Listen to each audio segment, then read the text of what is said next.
All right, ladies and gentlemen, welcome one more time to the Reality Kenyan. We are from the Easter, and of course everyone is feeling good and fresh, and we are right back here with a new episode of what's happening right now in the country on the ground as far as livelihood and the government is concerned. And joining us each and every week is the one and only the Deputy Party Leader Safina Party, Honorable Wakili Willis Otieno, Piki Ponki. Kabisa. And we are live from the Learned Corner, as you can see, each and every day, trying to break down each and everything that happens as they happen each and every day. So straight, I want us to go to the show. Karibu sana Wakili. Inade. Yeah, you know, at some time we also have to remind them that we come from the other side. Yes. Yes. So Wakili, how was the Easter weekend? You know, people are from Easter, and you know, we are just coming back and starting a new phase of the month. I think what I can say is that Christ has risen.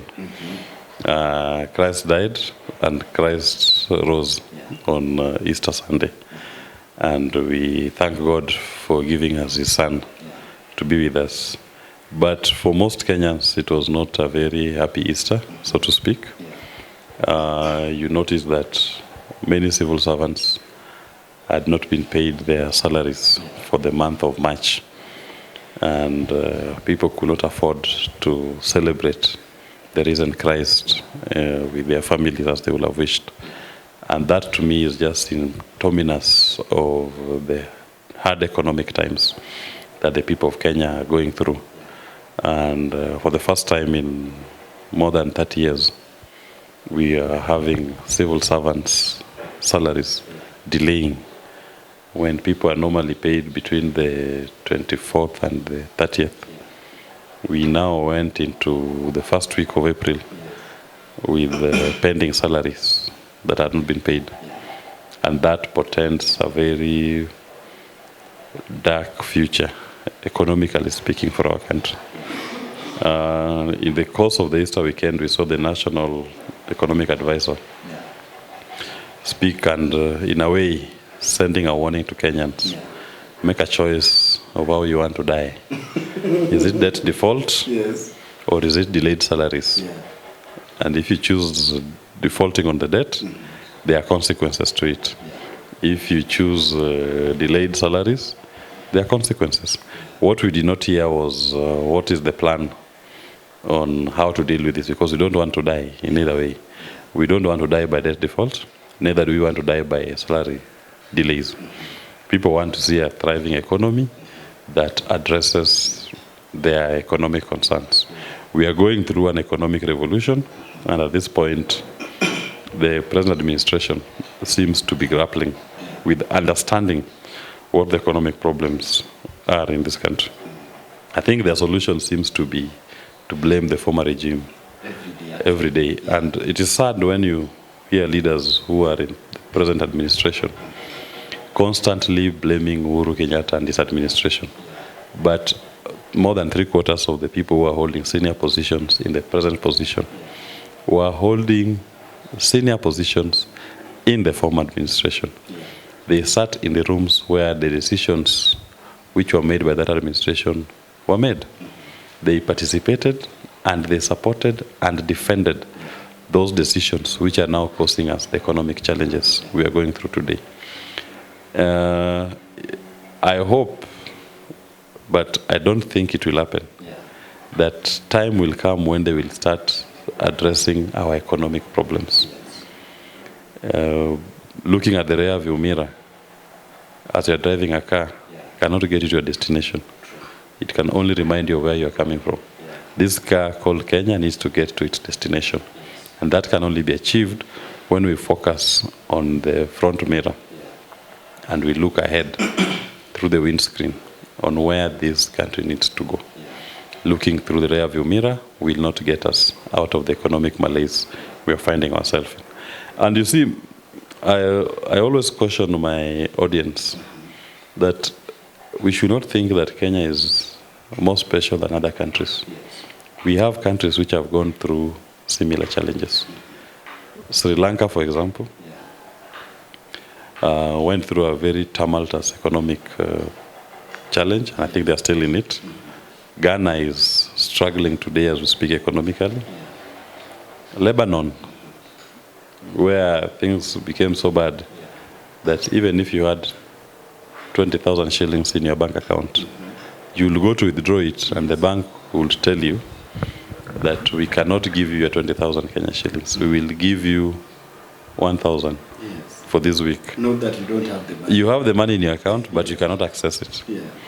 You know, sometimes last week, and maybe for the last 1 month, you've seen banks restricting withdrawals of dollars. You are an individual who has a dollar account. You are told you cannot withdraw more than $5,000. You are a company or a corporate that has dollars in the account. You are told you cannot withdraw more than $10,000 at any given time. If the banks are doing it on the dollar, what makes you think they will not do it on the Kenya shillings if the economic challenges are not addressed? And the present administration, they hold office, they have a duty to make sure that they come up with policies, programs, and plans that don't lead us to that economic challenge. Debt is a key contributor to what we are going through. And last year in our party leader, Jimmy Wanjigi, did release a forensic audit report that he had commissioned on the debt situation in Kenya. You know, glaring from that report was that if you look at our debt books today, what the central bank, our banker, is telling us, we owe people vis-a-vis what was approved by Parliament to be taken as debt. You will come to a conclusion that what Parliament approved and what is in the debt books are different. Parliament, I think, only approved debts of up to 5.2 trillion. Our debt books are showing we are in debt of up to 9.4 trillion. Almost twice what was approved by Parliament. And for you to understand the debt, you must note that any loan that the Kenya government takes, it must be captured in the Appropriations Act. It must identify what projects that loan will be applied to, such that by the time you take a loan, there must be a specific project to which that debt is going to be applied. It's tied to that project. And in the Appropriations Act, you even identify which agency is going to loan you the money. So you can say, this is the lender. This loan will take it from Japan government through JICA. This loan is coming through USAID. This one will be ADB. This particular loan will come from Government of India. You get? So it is very clear to the letter, such that it is even an oxymoron and a demonstration of a failed economic governance when you have what is called pending bills. Because how can it be pending when the Appropriations Act had identified that we will be taking this debt from this country or from this agency to pay for this project? Yeah, now the project is done. The project is done, but the bill has not been paid. Yeah. Some that are being financed using own revenue, you will be indicating in the Appropriations Act is indicated, this project will be undertaken through tax revenue that is collected by government. And in your Appropriations Act, the annual estimates, you've indicated how much revenue you are going to collect as tax, as government, so that you should not be having at the end of any financial year any project that has no financing. It can only come if, for example, there was a delay in disbursement of the loan, but the agreements had been signed. It can only come that maybe you didn't meet your revenue target, but then you cover for it, because then it's just a matter of rearranging the budget. That is why we always have the supplementary estimates, which comes to rearrange the room, to address those challenges that have come in between. And then even if it could proceed to the next financial year should be able to take care of those projects which are not the previous year's projects, which are not being paid for. The revenue for the project was not raised. Where we are today, the Ministry of Transport alone is telling you they have they have outstanding pending bills of up to 900 billion Kenya shillings. Almost 1 trillion. Almost 1 trillion. Yeah. Of course, clearly, those contractors will never be paid. Yeah. They will not be paid. Because if your annual revenue is 1.7 trillion, what you are collecting, one ministry is owing subcontractors and suppliers 1 trillion. You're left with 700 billion. Those are just debts. So you're left with 700 billion, of which you want to pay salaries, you want to pay counties. Counties need 400 billion. Yeah. Salaries will take almost 600 billion. Yeah. You are yet to meet your operation costs, OPEX. You are yet to even deal with the other government. This is just one ministry. Yes. You have almost 22 ministries. Yeah. They have not told you their pending bills, and they have not told you their needs. So these are tough economic times that Kenyans are going through. Yeah. And what I see happening is that the present administration has adopted an attitude of kicking down the can. You're just kicking the can down the road. But it is as sure as tomorrow follows today, the economic mess that we are in is going to catch up with us at one point or another, unless drastic measures are taken to consciously deal with these challenges. You know, one thing that I've noticed with concern with this present administration, there's too much talk about importation. We will import sugar, we will import rice, we will import edible oils, we will import fertilizer, we will import. That seems to be a very common refrain that comes out of them. You know, when you talk about importing what you can produce, even maize, now you're talking of importing maize. What it means is that you are going to deplete your foreign reserves. Your foreign exchange reserves are going to be depleted. You are now becoming a country that is a net importer. What it means is that your shilling will become weaker every single day. Because when you're importing everything that you're consuming, you are not selling. Where will you get the foreign exchange to import those goods that you need? You're only buying. What the focus of our nation should be, normally, is that we should be able to produce more of what you consume locally. And then, as you produce what you're consuming locally, you also aim to become a net exporter. You should export more to other countries, because that is how you build up your foreign exchange reserves. And you are able to lower the cost of living. But the more you import, just know, the more your economy becomes weak by the day.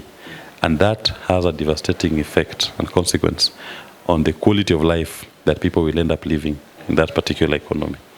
So we need to move away from this import conversation to a more export-oriented conversation. This country needs to stop importing what it can produce. And the focus should be on how do we enhance production of what we have been importing. How do we turn our local produce to be export produce, and which countries can we export these products to, so that we can boost our foreign exchange. Yes. Yeah, Wakili, that's a very great analysis. And talking about the salaries and the delay in payments and versus the debt, there's a viral video going of a contractor who walked to the government office almost half naked, claiming that he has not been paid for all the contracts that he has offered. This is also being seen as our MPs and the public servants, like you said, have not been paid. Nearly everybody has not received their salary. And this asks the question, who is safe now? Because the people we believe to be getting their money at first hand are not getting it. Who is being safe now, and how are we going to handle this? No one is safe. If you ask me, no one is safe.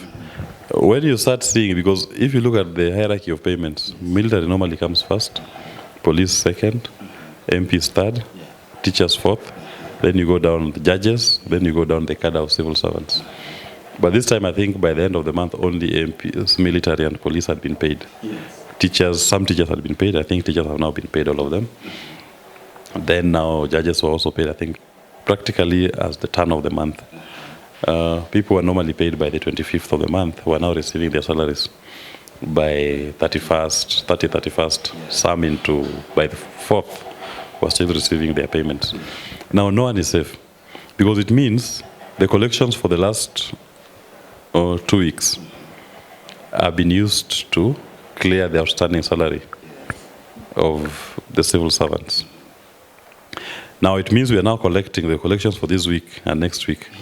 We start collecting now to pay for debt and then to pay for going back to the queue, start collection for the military payments, police, or the next payments of this month. Now, obviously, there are people who will not be paid by the 5th of next month, who ought to have been paid by the 30th. They will still not be paid by the 5th. And every month, the more we delay, as you roll over to the next month, it will reach a point where you will go for 1 month or 2 months. It piles, yes, and your collections are not improving. Yeah.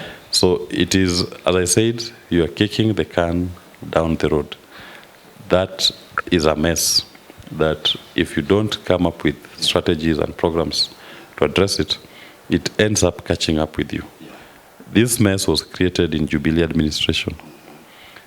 The present administration is partly Jubilee. Actually, 3/4. 3/4 of it is Jubilee. Yeah. This is their skunk. They must carry it. Yes. The unfortunate thing is that that skunk is going to cause pain to so many Kenyans. Yeah. And Kenyans are going to suffer the economic consequences of the failed policies of Jubilee. Yeah. This administration is merely walking through the programs and the policies they came up with as Jubilee. Yeah. They are now superintending over them. Those who may feel comfortable in the short term will be the political class in the administration, those who are holding high offices. To them, if you look at the kind of lives that our CSS are living and how they are conducting themselves, they are not living a frugal life. They are not living a life that resonates with the economic condition of the country. They are not austere in their spending. In any event, they are more ostentatious in showing glamorous and very expensive, extravagant way of life, which is not reflective of the true picture of the economy. So them they're enjoying, them they're having what our young people call soft life. But for how long? Because it will also catch up with them. And there will be political consequences, there will be social consequences to this failed economic policy that we are now living through today. And the people of Kenya needs to be the wiser.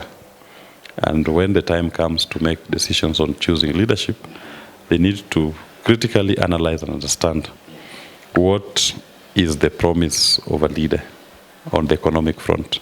Because we said in our campaign that what was coming in that election, it's an economic revolution. And you cannot have an economic revolution led by people who have caused the economic problems. Yes. It cannot succeed. It will become a stillbirth. Yeah. And Kenya Kwanza, in my view, is yet to fully grasp the economic revolution that is taking place, not only in Kenya, but globally. Because we are having an economic revolution across the globe. People are now championing issues of the economy, issues of the well-being of the man, in terms of the social well-being, the economic well-being. And that is the conversation that the world is going to have. How do we improve the economic lot of everybody? And I do believe that the people who ended up in office in this election, and neither was Azimio, ready for this kind of conversation. It is only those of us who are in Safina who had a clear plan on how to transform this economy. Their political anchors was purely on distribution. Tutapea mama mboga 10 billion, boda boda 50 billion. As Mio was saying, they will give young people 6,000 shillings. Distribution. As we were very clear, we are not going to distribute anything to anybody. We are going to enhance productivity. We are about production. We believe in how do we value add on what we have. How do we open up new frontiers, new opportunities to business? How do we open new markets to our people? How do we reduce government presence in your life? So that government as a barrier to business, how do we remove it? Because once you remove these barriers and you open up the new frontiers of business or productivity, then the person using their best ability and knowledge will be able to achieve and produce more. And the more they produce, the more government also will earn, because they will be paying taxes. They will be spending in your economy. If you open new markets to our young people across the continent, they'll be having an expanded market base to sell their products, to sell their skill sets, and the country will be earning from that engagement. That is the kind of a conversation that, if the Kenyan people are serious that they want to see true change, that is the conversation that should be on the table. Anybody who will still be talking to them about distributing what is not there will still be in this economic malaise. And Kenya Kwanza is still talking distribution, will maintain you in that economic malaise. The day the conversation will change to about production, that is when we will start seeing a move out of these challenges. You know, I've noticed that even if you look at the attitude of the present administration on manufacturing, they seem to have adopted an hostile type of engagement. They, specifically, for example, the Kenya Association of Manufacturers, that is the umbrella body that brings together all the manufacturers in Kenya. And we are not seeing any proactive engagement between the KM and the political administration. Why? Because the KM has called them out on this obsession with importation. Import. They are saying you are importing things that we can produce here. Why do you do that? And KM, as a contributor to the economy, the largest taxpayers in this country, in the sector that pays the highest amount of tax today, are the manufacturers. That is a sector that in our administration will be dear to our souls. We'll be sitting down with them every day to understand what we can do to expand and enhance their businesses, opening up for them new markets. What are the barriers to trade that government has? How do we remove the regulations which are hindering the growth of your businesses? Because they, after government, they employ the second largest group of Kenyans. They are the largest contributor to tax. Why do you have a hostile attitude in your engagement with them? This is a partner. And I said before, government is a partner in any business. If I am a partner in the manufacturing sector, I would want to see that sector to grow. I would want to listen to their concerns. I would want to sit down with them and find ways in which we can improve their productivity. I will not adopt a hostile attitude to hinder them and to, in a way, try to crush them. The edible oil sector alone pays to the exchequer not less than 50 billion. In every financial year? In every financial year. Yeah. 50 billion. They employ more than direct employment. I'm talking about more than 10,000 Kenyans. That is just edible oil sector alone. If you move into importing edible oils, you are telling these factories that they need to shut down.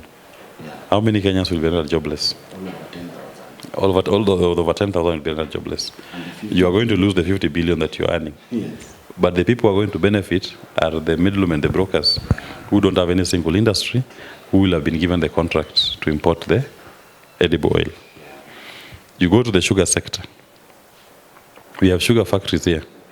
We have farmers who are farming sugarcane. The sugar mills that produce sugar. Why are we importing most of our sugar when we have local capacity to produce that sugar? Yeah, we have over 5 factories. In fact, the state corporations alone are 5. Then you have the private millers. Why can't we improve the efficiency and the capacities of the local sugar producers, even if you start with the state corporations? Then you limit the importation of sugar. You only import what is a deficit, but you produce at optimum, and you're consuming all of that optimum. Then you can move to how do you regulate what can be imported? Who should bring the sugar import into the country? You know, previously, when the Kenya Sugar Board was in existence, sugar could only be imported through a sugar milling company. So Chemel Sugar will qualify for him to import sugar.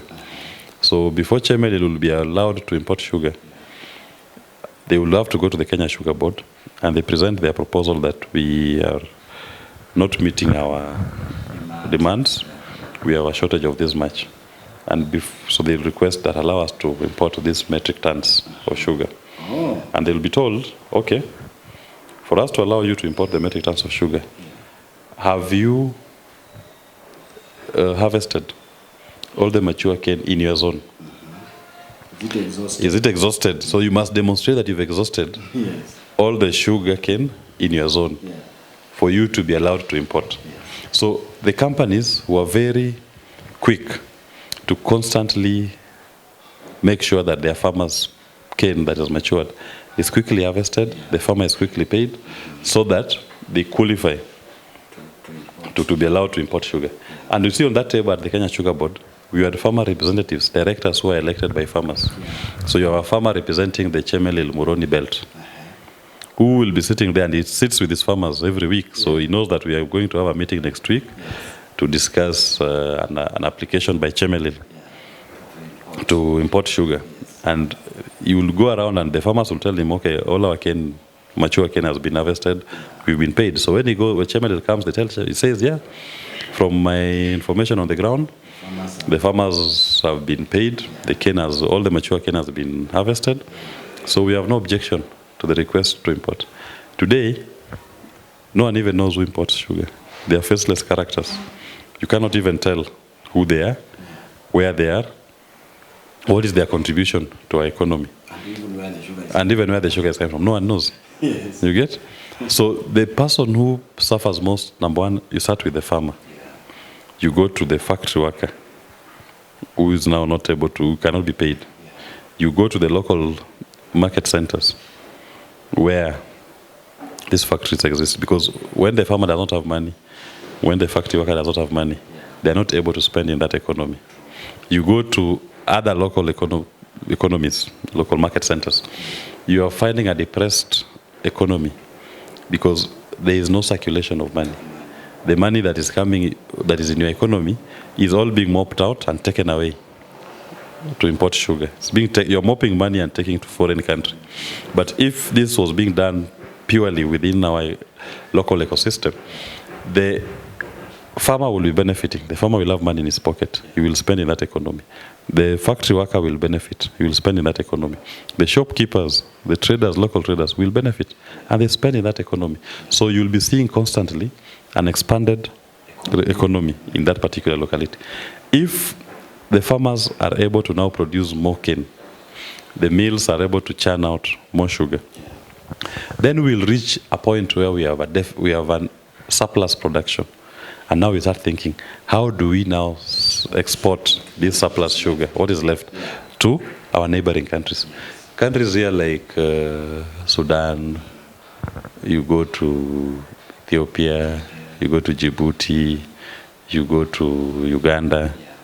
Those can be our first markets to export. DRC, they don't have Rwanda, Burundi. There are many countries that we could have exported our sugar to. But because we are not producing our sugar at optimum, we don't hit a surplus production. So we end up being a net importer of sugar, a product that we can easily produce here. And this is not something that I will say is a quick fix. It is not a microwave, instant shower. This is something that needs a plan. It needs to be worked on. 2 years, so that you start sensitizing the farmer. You go out there and work with the local farmers comprehensively to enhance their production. Work with the local factories. Build their capacity, the millers, build their capacities to be able to efficiently churn out the sugar once the cane is delivered to the factories. And then you'll now start seeing an increased production of sugar. We are able to meet our local demands, and we start thinking of how do we access foreign markets to sell this sugar. And that will now be addressing what we are talking about, the dollar shortages.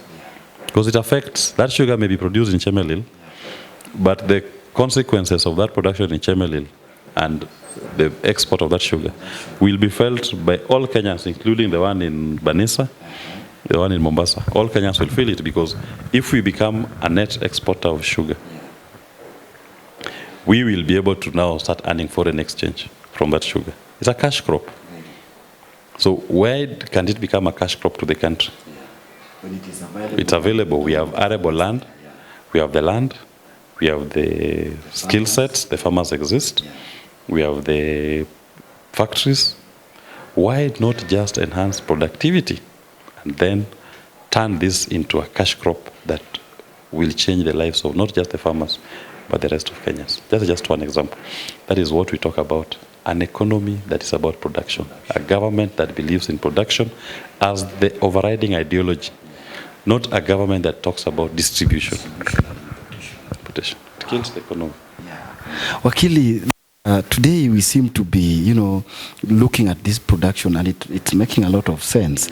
And also, if you look at what has been happening recently, the other time when we talked about the bipartisan talks that were to happen to, the government was saying that the economy was being sabotaged by the demonstrations and all that.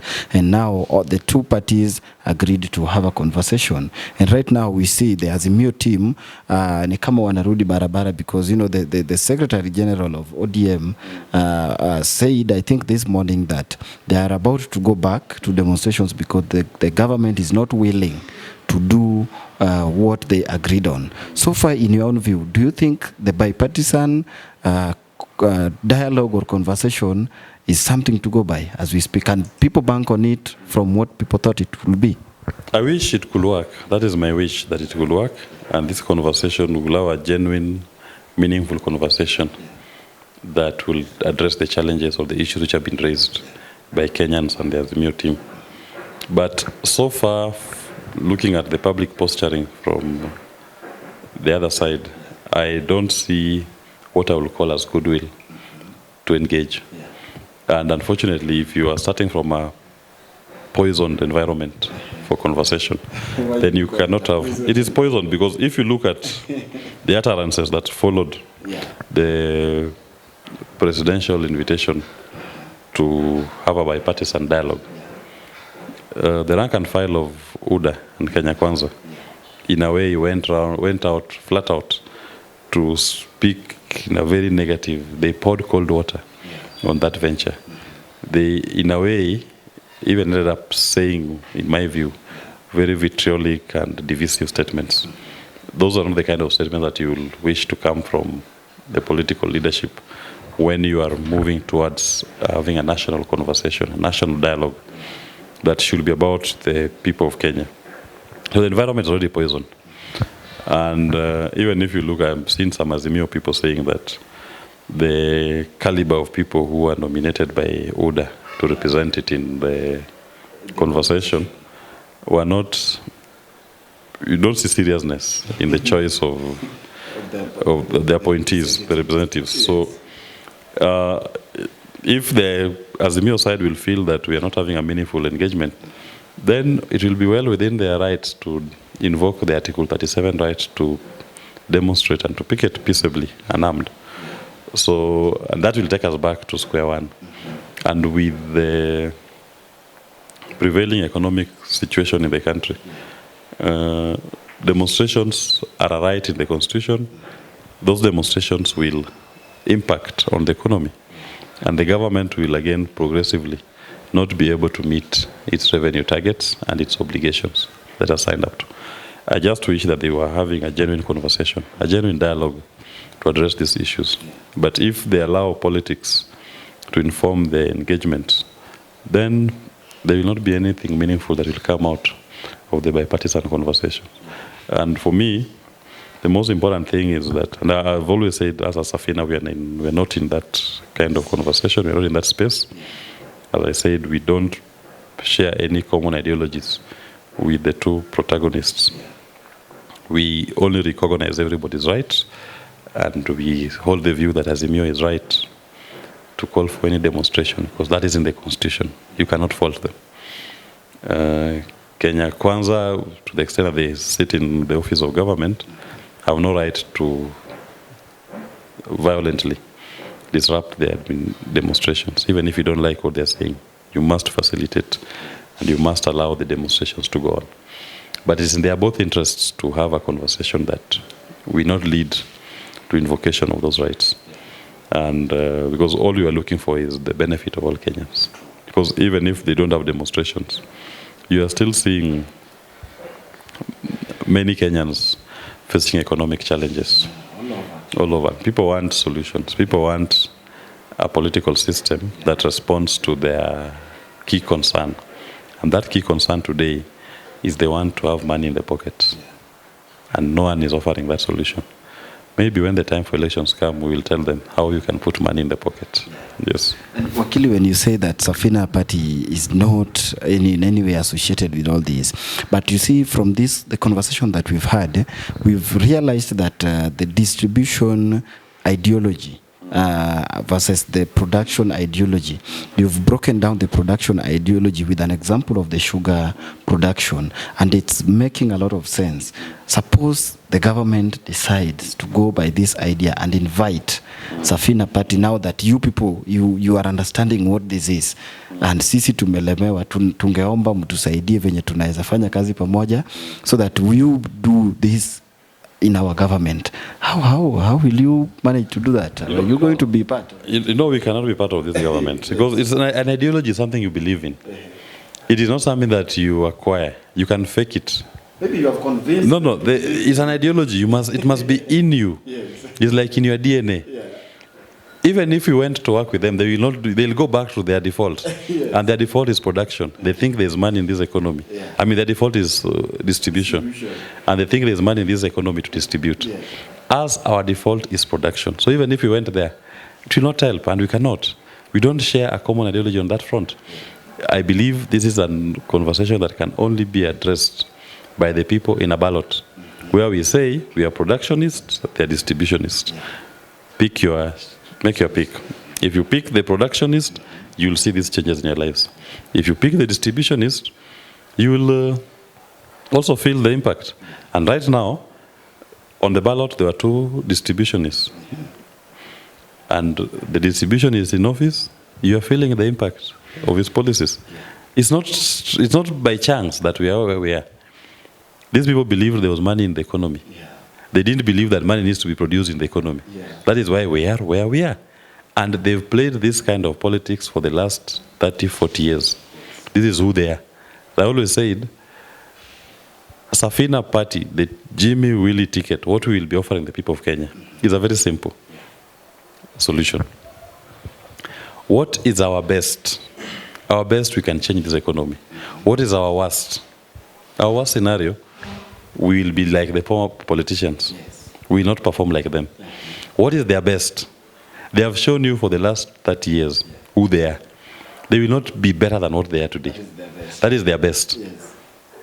They cannot go beyond what they are. They've shown you who they are. You know what you are getting with the politician. Now is their best. Is their best. On the other hand, that is our worst. And our best, we can change this economy. And we are saying we can change it if we have an administration that is anchored on a production agenda. How do we value add? How do we produce more? How do we make this country a net exporter of goods and services? How do we open up new opportunities for business, for the people of Kenya, not just locally, but also across our borders? How do we remove government presence in people's business? Limited government. Limited in a way that the government does not become a hindrance to the growth and opportunities for business. That is what production is about. These people are not, they don't understand that. They want big government. That is why you see, it is by their default, is once somebody assumes high office, you start seeing so many policemen, armed men around them. Yes. So many, Yes. Security. Because those are barriers, hindrances. That is the mindset. The fleets of cars, many armed men, well-built and carrying guns. That is their default. They believe in barriers, pushing people away. Us, we are very simple. We believe in limited government. Government should not be in your business. Government should only facilitate your business. Government should not be putting a barrier to block. No. The private sector should be allowed to grow. And government should only be providing impetus, fertilizer, to make it grow bigger and bigger. Because the more it grows, the more revenue government will collect. And the more government will be able to meet its obligations to the people. Wow. That can only be seen when we go to an election with them. They cannot do this. Because even if I was telling them today, let's start by reducing your bodyguards. We don't want to see policemen. Because it's a mindset. They will not agree. They will not agree. You're telling them, start driving in one car or two. Yeah. A minister why should all ministers have chase cars? What for? Why should a minister have chase cars? Let's be basic. It's 2 kilometers away. A minister, in the Kibaki days, a minister had one car, one driver, and a bodyguard. The minister sits behind, there's a driver and a bodyguard. One car. In fact, there's a time they were running in Passat only. Nowadays, ministers are running here in no less than 3 cars. There's a chase car at the front, clearing the road. There's a one at the back, the minister's car. Minimum 3. People have convoys here. Because they believe in, want to block. Block, we don't want to. Who are you running away from? These are your voters, my friend. These are the people you are meant to serve. You cannot be putting physical barriers between you and them. It should be about limited government. People should not even see you. They should just feel the impact of the policies that you are implementing and how it is improving on their lives. We must be austere. We must be frugal in spending every coin that belongs to the people. Right? And we should not be showing them, giving them a show of force.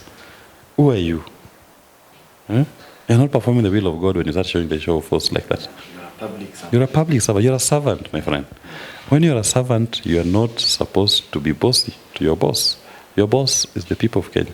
So even if we try, they cannot. It's not them.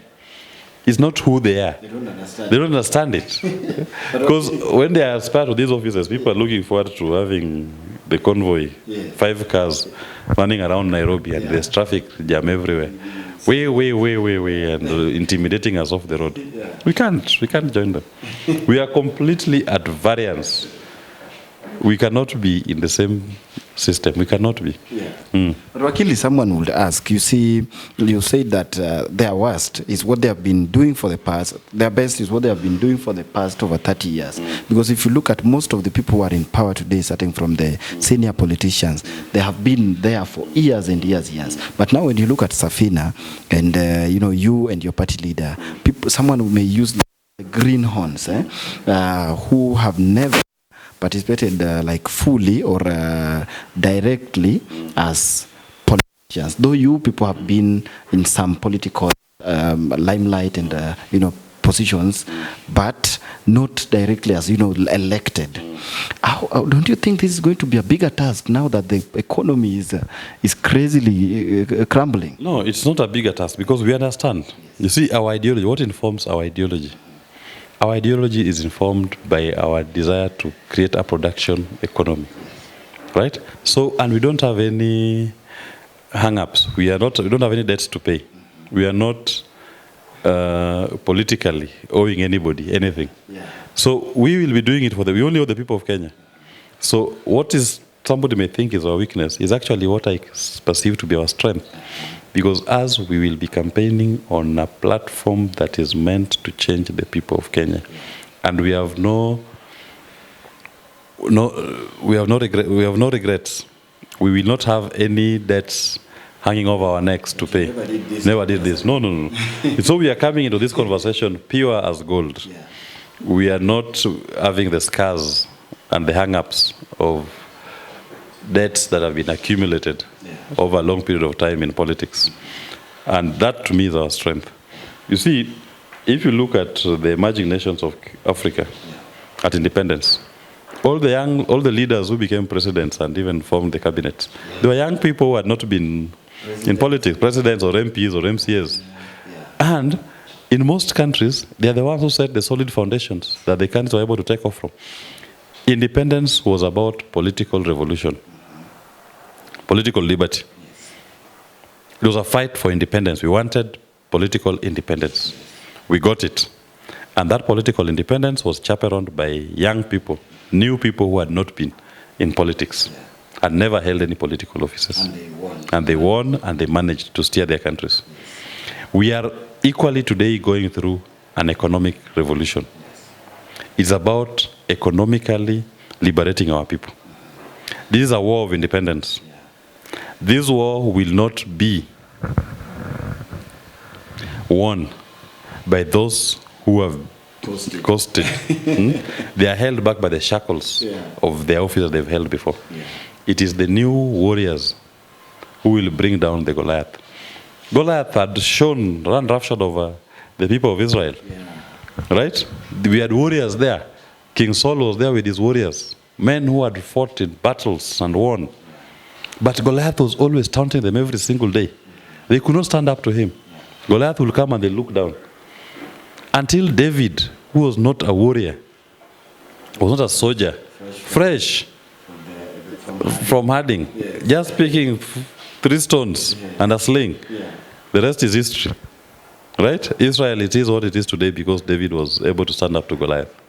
Right? So also with this economic Goliath we are facing, these people who have been there will not slay this Goliath. It will only take a David, a newbie, to address this problem. If you look for a solution in the old biz, the Goliath will continue being there in your face. When people voted in the last election, they thought this administration was going to be the provider solution. You are seeing it. It's right before you. It's barely 7 months. And I believe every Kenyan now has formed an opinion of where we are going. It will not change. It will only change when David walks up the step with a sling and his 3 stones. That is when this economic liberation will be achieved. And we believe we are the ones who can achieve it. And the people of Kenya needs to listen to this deeply and carefully. That decision, this is a revolution we are going through. It's about economic independence. We must look at it the way our forefathers looked at it in 1960s when they were fighting for political independence. This is the war we are going through. And those who have superintendent over the administration will not deliver you. This has been their stock in trade over the years. Just the same way the colonialists could not turn around and become the new president of Kenya after independence. They could not say we've now liberated Kenya. Kenya is... the people, it's called Ian Smith, tried it in Zimbabwe. But he declared independence from Britain. Mzungu declared independence in Zimbabwe and said, I'm now the president. The first president of Zimbabwe after independence of the new Zimbabwe. Of course, the people of Zimbabwe said, no. You are Mzungu like them. You are part of that system. We want independence out of you. And they got their political independence after. They got Ian Smith out. Same also with South Africa. You know, South Africa was an independent state from the British and the Boer regimes. Right? At 1910, they had independence from the colonialists in 1910. But they never got the actual political independence until 1994. Nelson Mandela still fought